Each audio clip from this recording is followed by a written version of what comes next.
TCP é um dos principais protocolos da camada de transporte.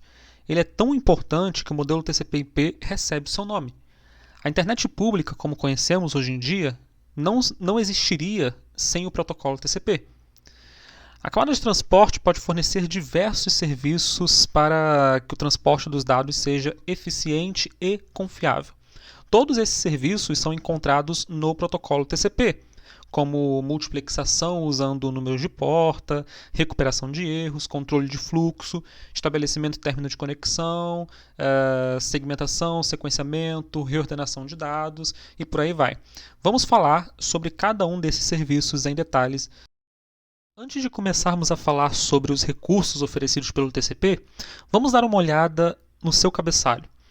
O cabeçalho do TCP é formado por diversos campos que armazenam as informações que o TCP na origem deseja comunicar ao TCP no destino. Você não precisa memorizar todos esses campos, mas é bom conhecer as funções que alguns deles desempenham numa comunicação. Os campos Source Port e Destination Port, por exemplo, são usados na multiplexação por números de porta. Os campos Sequence e Acknowledgement são usados para sequenciamento de dados e recuperação de erros. Já o campo Control Flags é formado por pequenos subcampos de apenas 1 bit, que podem assumir o valor 0 ou 1, e que são usados para o estabelecimento e término de conexão. O Window Size é o campo usado para janelamento e controle de fluxo. Mais uma vez, você não precisa memorizar a estrutura do cabeçalho, nem saber de cor o nome e o tamanho de todos os campos. Basta apenas entender as funções que os campos mais importantes desempenham na comunicação. A multiplexação por números de porta é um recurso de extrema importância oferecido pela camada de transporte.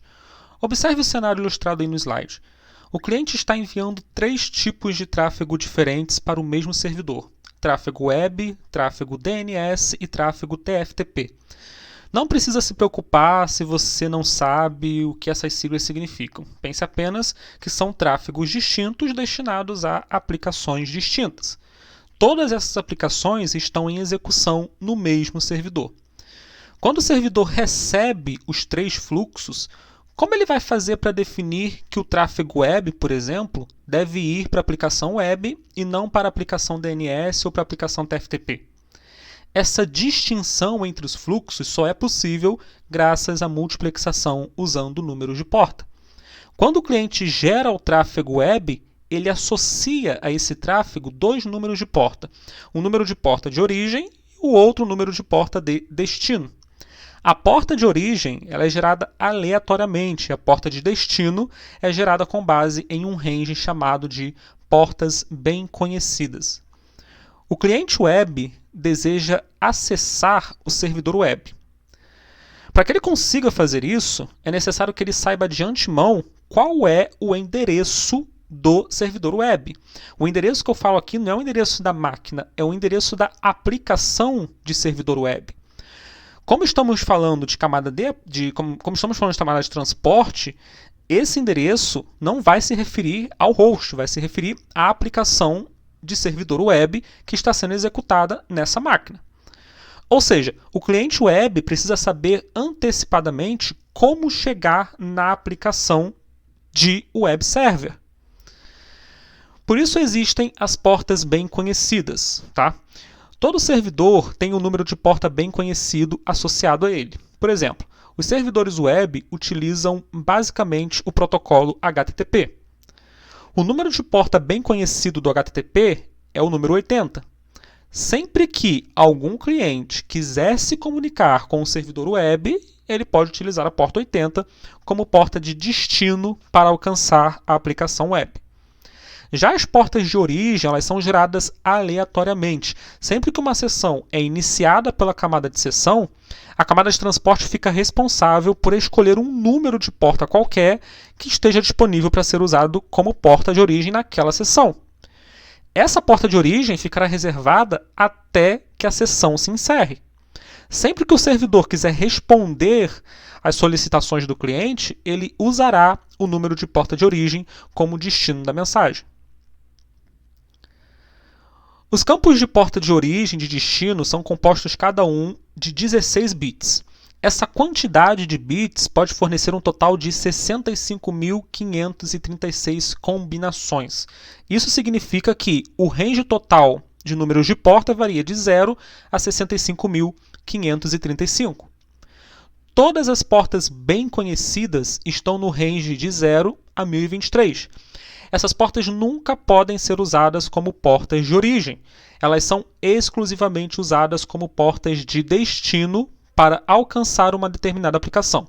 Como já vimos, a porta 80, por exemplo, é usada para alcançar uma aplicação de servidor web. As portas que vão de 1024 a 49.151 são conhecidas como portas registradas. Essas portas são reservadas para as aplicações que não são bem conhecidas, né? O protocolo SCCP, por exemplo, que é da Cisco, ele está associado ao número de porta 2000. O SQL da Microsoft utiliza a porta 1433, por exemplo. Resumidamente, todas as aplicações que não são bem conhecidas e que precisam de um número de porta utilizam alguma porta do range de portas registradas. Já as portas efêmeras, que variam de 49.152 até 65.575, são usadas dinamicamente pelos clientes como portas de origem da comunicação. É por isso que esse range também é conhecido como portas dinâmicas, né? Essas portas não estão associadas estaticamente a nenhuma aplicação e são escolhidas ali aleatoriamente para servirem como portas de origem nas sessões. Conforme você for trabalhando com redes ou começar a estudar os protocolos, os números de porta, sobretudo os números de portas bem conhecidos, acabarão ficando gravados na sua memória de forma natural, tá? É importante conhecer alguns números de portas mais populares, que são esses aí listados no slide. Observe que há sempre uma associação entre número de porta, protocolo e serviço. O número de porta 80, por exemplo, trabalha em cima de TCP e está associado ao protocolo HTTP. Já o número de porta 161 trabalha em cima de UDP e está associado ao protocolo SNMP. O TCP é um protocolo orientado à conexão. Isso quer dizer que a origem estabelece uma conexão com o destino antes do envio dos segmentos. Estabelecer conexão significa verificar se o destino está disponível para se comunicar.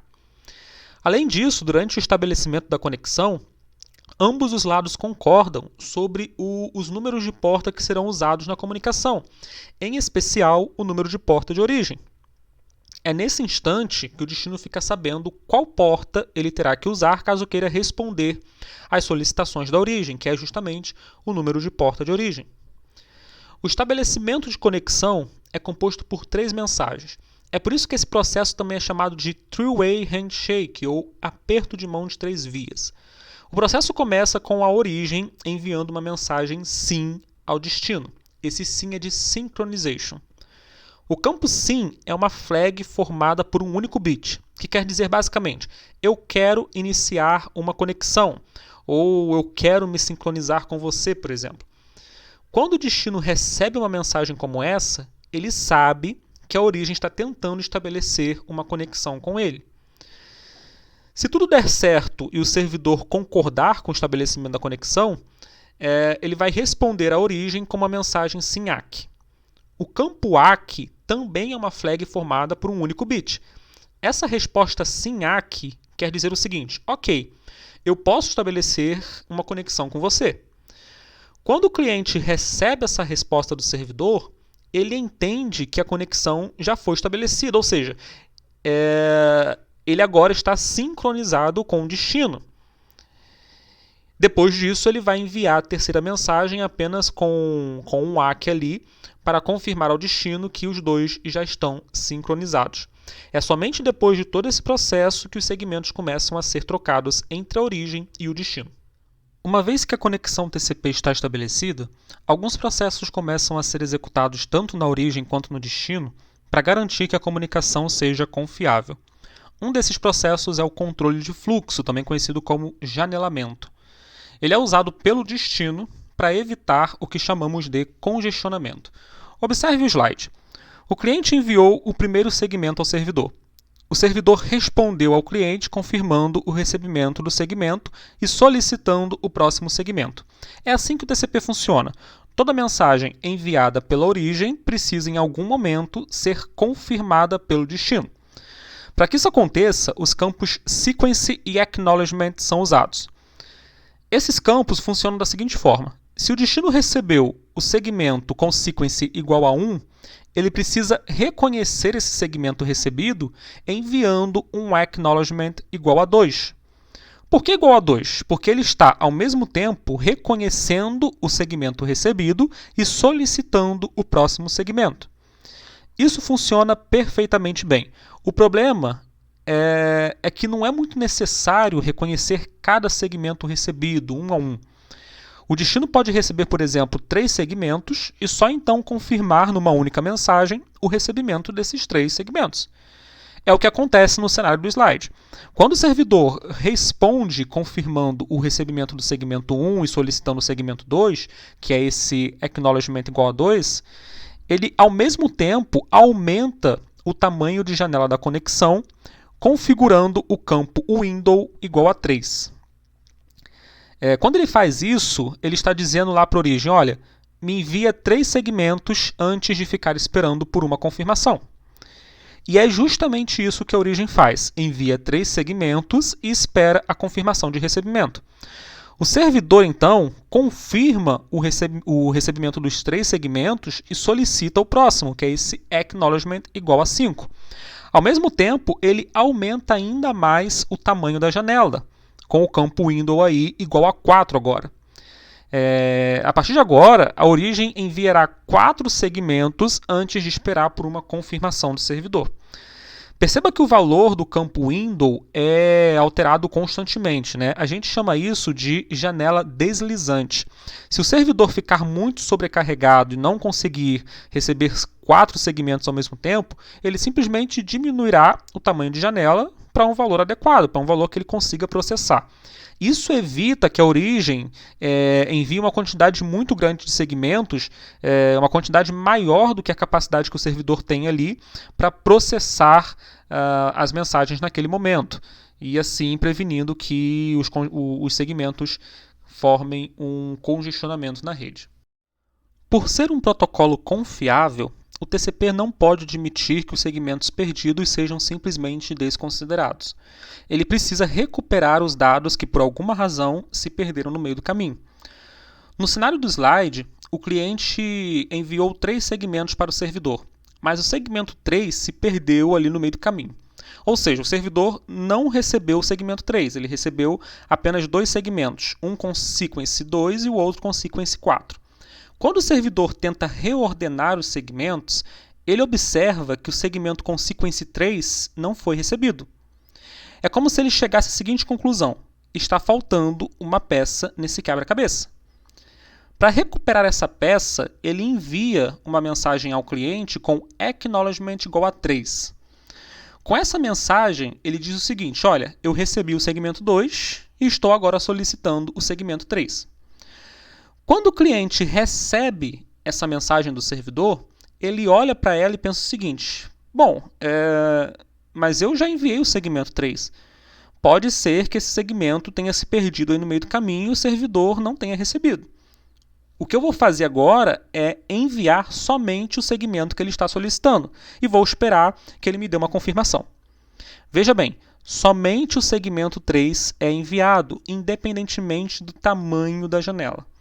Quando o servidor recebe o segmento 3, ele coloca essa peça no lugar e verifica que o quebra-cabeça agora está montado corretamente.